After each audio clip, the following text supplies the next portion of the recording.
Então, gente, vamos embora. Olha só para deixar bem claro e configurado e não ter dúvida nenhuma a respeito, vamos fazer o seguinte. Olha só, quando a gente pensa, né, na lei de drogas, a gente tem que lembrar que o artigo 55 da 11.343 prevê a tal defesa prévia escrita antes da denúncia ser recebida, certo? A Lei 9.099 prevê uma defesa preliminar oral lá no artigo 81, né, da 9.099, certo? Que é, na verdade, oral, na audiência. E aí, para a gente não ter margem para dúvida, eu quero só que você, veja, vá lá nos artigos respectivos e coloque, olha para cá, oferecida a denúncia, aí sublinha ou bota um marca-texto azul.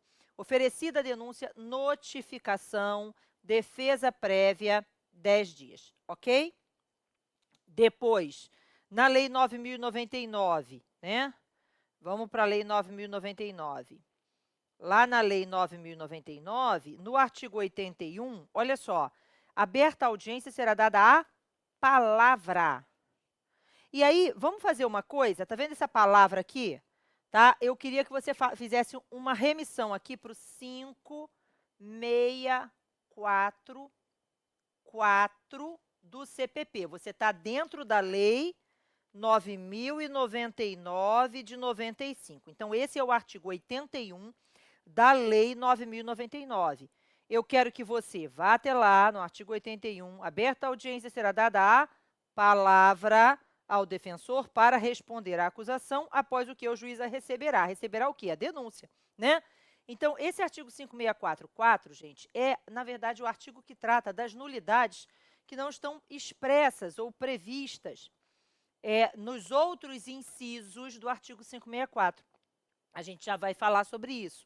Mas o que eu quero configurar aqui é o seguinte, vamos imaginar que apareça na nossa prova uma hipótese de uma infração de menor potencial ofensivo, a denúncia foi oferecida no juizado especial criminal, e aí, veja só, o juiz, desde logo, saiu recebendo a denúncia e marcando a audiência, e citando o réu para apresentar a resposta. O réu foi citado. Novamente, tem previsão de resposta à acusação escrita na Lei 9.099? Não. Mas o juiz citou o réu para apresentar. Você, nessa resposta, vai ter que sustentar que o juiz não utilizou o procedimento adequado. Isso não caracteriza o devido processo legal das infrações de menor potencial ofensivo. Porque numa infração de menor potencial ofensivo, o certo é o juiz, antes de receber a denúncia, dar a palavra ao advogado para uma defesa preliminar oral na própria audiência. Então, se o juiz não cumpriu o procedimento como previsto na Lei 9.099, você vai sustentar que teve nulidade. Entenderam? Então, é uma nulidade porque não foram respeitadas as formalidades legais, certo? Mas a gente vai voltar a isso depois. Calma, fique tranquilo, não tem maiores problemas, tá? Só estou reiterando porque aí você já faz a remissão. Eu quero que a remissão esteja lá, certo? Aí, voltando para cá. Agora, eu preciso entender o seguinte, a gente vai começar a estruturar a nossa peça de resposta à acusação, entendendo como é que a gente faz com as tais das preliminares, né? O nosso PPP vezes 2. Como é que eu vou guardar as preliminares? E aí, reparem, gente, quando eu penso no PPP vezes 2, eu criei esse método para você não esquecer, olha só, passo a passo preliminar. Só que quando você vê PPP, gente, primeira coisa que você lembra quando você vê PP, escuta essa expressão, PPP, olha PPP, você pensa logo em prescrição da pretensão punitiva, não pensa? Então, o que eu quero é que você faça, antes de qualquer outra coisa, uma análise sobre se já não estaria extinta a punibilidade pela prescrição ou por outro motivo. Porque fala sério, gente, se está extinta a punibilidade, essa denúncia era para ter sido recebida? Pois é, se ocorreu uma causa extintiva da punibilidade, não era para ter denúncia. Então, se o juiz, se o MP ofereceu a denúncia e o juiz recebeu a denúncia, estando extinta a punibilidade, veja, de pronto, isso tem que ser reconhecido, e mais do que isso, a existência de uma causa extintiva da punibilidade retira do Estado o direito de punir. Então, se está ausente o direito de punir, não existe nem possibilidade jurídica do pedido, nem interesse em agir.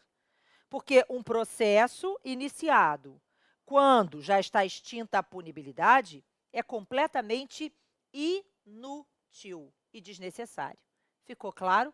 Então, o que eu preciso que você enxergue aqui é que o PPP vezes 2 começa com as causas extintivas da punibilidade, lá do artigo 107 do Código Penal. É a primeira coisa. Esse é o primeiro passo que você vai fazer, ok?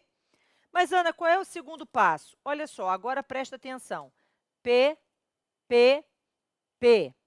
Olha só, eu quero que você pense em prescrição e outras causas extintivas da punibilidade, tá? Quero que você pense em prejudiciais de mérito e quero que você pense nas preliminares processuais. Daí o nome PPP, ok? Então, do artigo 107, eu quero que você vá para o artigo 92 do CPP, que trata das prejudiciais de mérito. Depois, para o artigo 95. Aqui é o 92 e o 93 do CPP. Depois, para o artigo 95 do CPP, que trata das exceções, que é o momento em que eu arguo preliminares eventuais. Você vai entender já já o que eu estou falando, certo? Depois, gente, quando você lê, não precisa nem decorar, isso aqui não é para você decorar, preste atenção, você vai entender a dinâmica. Mas quando você pensa no 95, você vai lá no artigo 95, o artigo 95 é fundamental. Ele é um prato cheio para você quando você pensar, para você pensar nas preliminares de uma resposta à acusação. Porque, olha só, o artigo 95 diz assim, a parte deverá opor exceção de suspeição, e aí isso inclui suspeição e impedimento, incompetência do juízo, ilegitimidade de parte. Gente, todas essas hipóteses, veja só, se o juiz foi incompetente, isso é nulidade. Se a parte foi ilegítima, nulidade. Se, veja, houver suspeição e impedimento do juiz, nulidade. Então, necessariamente, automaticamente, quando você lê o artigo 95, o artigo 95 faz você lembrar de nulidades, que é o próximo passo. Então, o nosso próximo passo, que seria o quarto passo, seria a análise sobre se existe ou não alguma nulidade processual, certo? Se tiver nulidade, veja só, você vai sustentar a nulidade em preliminar. Tudo isso que eu estou colocando aqui é sustentado em preliminar. Depois das nulidades, o que eu quero que você olhe? Olhe o que eu falei lá atrás, na aula anterior, gente. Eu disse a você que quando a gente está diante de uma denúncia inepta, existe inépcia desordial, ou seja, os fatos não foram pormenorizadamente narrados na denúncia. Gente, inépcia desordial gera nulidade. Recebimento de uma denúncia sem que estivessem presentes as condições da ação e os pressupostos processuais. Nulidade. Me dá um exemplo de pressuposto processual, Ana. Ausência de pressuposto processual. O juiz é incompetente. Olha só, uma coisa leva à outra, tá? Então, o que eu quero que você pense agora é no artigo, passo número 5, 395. E, finalmente, o último passo são as medidas despenalizadoras, ou seja, o artigo 28A do CPP, que é o Acordo de Não Persecução Penal, e as da Lei 9.099 de 95. Artigo 74, artigo 76 e artigo 89, todos da Lei 9.099 de 95. Será que esse indivíduo não tinha direito a uma medida despenalizadora e ela não foi negada a ele? Ou seja, será que não é a hipótese do juiz ter corrido atrás, do MP oferecer a transação penal, do MP oferecer a suspensão condicional do processo? Se o MP não ofereceu a proposta, o seu cliente tinha direito a receber e o juiz não aplicou o artigo 28, ai Deus, nulidade, ok? Mas, Ana, eu vou conseguir guardar isso? Vai, porque uma coisa vai acabar te lembrando a outra. Você não precisa decorar, você vai, é instintivo. Ana, outra pergunta. Na hora que eu for organizar essas preliminares, na minha peça de resposta à acusação, eu preciso usar essa ordem que você está usando? Não. Essa ordem foi uma ordem que eu encontrei, que eu achei que fosse mais fácil de você guardar, porque aí uma coisa vai levando a outra, entendeu? Só por isso, mas você não precisa colocar numa ordem pré-definida. E se você quiser, você pode usar a ordem dos próprios artigos, mas a gente vai chegar lá. Fato é, gente, que quando a gente pensa numa resposta à acusação, dentro dessa estrutura da resposta à acusação existem as teses processuais e as teses de mérito. Ana, toda resposta à acusação necessariamente vai ter preliminar? Não. Pode ter e pode não ter, certo? Toda resposta à acusação vai ter tese de mérito? Sim, vai ter que ter tese de mérito. Eu espero que sim, porque senão não tem muita utilidade eles colocarem na prova uma resposta à acusação. E você tem que fazer um pedido final. E o pedido da resposta à acusação vai estar sempre vinculado ao artigo 397 do CPP. Olha que fácil. Veja, o 395 é quando o juiz rejeita ou recebe a denúncia. O 396 é a citação e a resposta à acusação. O 397, o pedido que você vai fazer na resposta à acusação. Se você apenas ler a sequência de artigos, você já vai estar preparado para elaborar a sua resposta, ok? Então, é fácil assim, não tem que se preocupar com a figura da resposta à acusação, porque ela vai ser bem tranquila, ok? Agora, antes de fechar esse bloco, eu quero mostrar para você como é o prazo da resposta à acusação. Porque lá no artigo 396, no artigo 396-A, no artigo 396 especificamente, está escrito que o réu vai ser citado para apresentar uma resposta à acusação dentro do prazo de 10 dias. Então, vamos voltar para cá. Então, no procedimento ordinário e sumário, oferecida a denúncia ou queixa, o juiz, se não a rejeitar liminarmente, recebê-la-á e ordenará a citação do acusado para responder à acusação por escrito no prazo de 10 dias. Gente, esse é um prazo para apresentar uma peça prático-profissional. E aí, é como eu falei com você lá atrás, todas as peças prático-profissionais que tenham um prazo definido em lei, a contagem desse prazo é o artigo 798 do CPP. É um prazo processual. Só tem uma exceção, queixa e representação. Então, para oferecer queixa-crime, o prazo decadencial de 6 meses é decadência. Então, é prazo penal lá na forma do artigo 10. Mas o prazo da resposta é o prazo do artigo 798.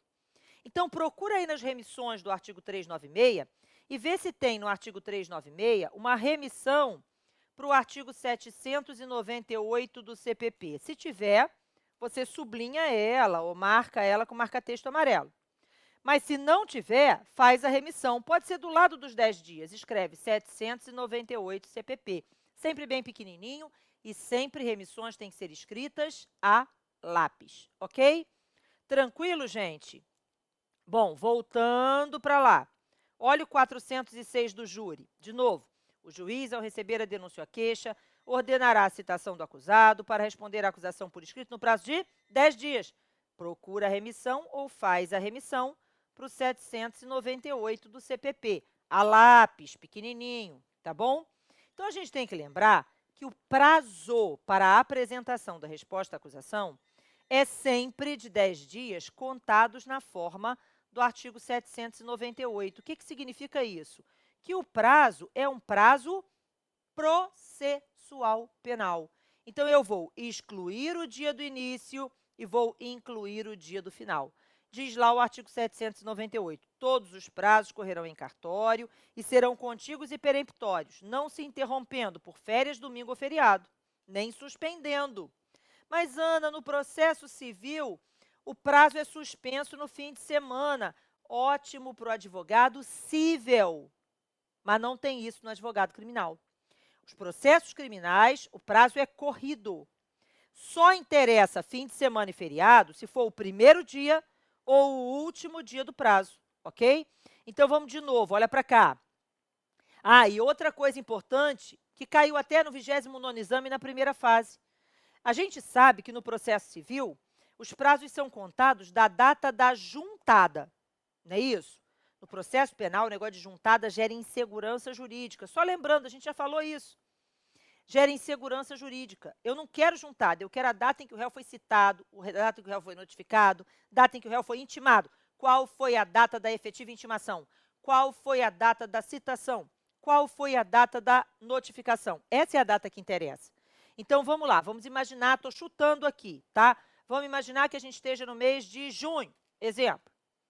Junho, estou criando aqui, junho de um ano X, que eu não sei, estou chutando um calendário, certo? E aí, nesse mês de junho aqui, a gente teve que o réu foi citado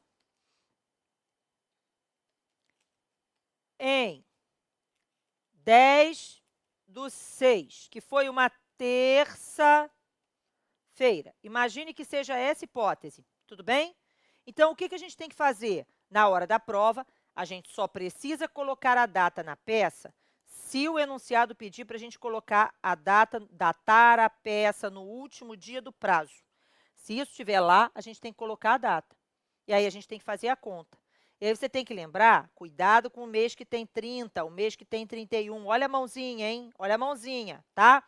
Mas, no nosso exemplo, isso não vai acontecer porque está no meio do mês. Então, vamos lá. Segunda, terça, quarta, quinta, sexta, sábado, domingo.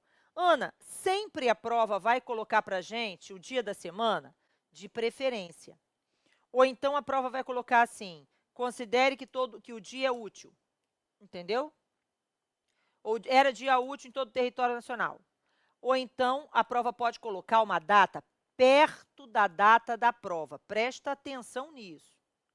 Se a data que estiver lá for uma data perto da data da prova, aí, nesse caso, você vai fazer o calendário, tá bom?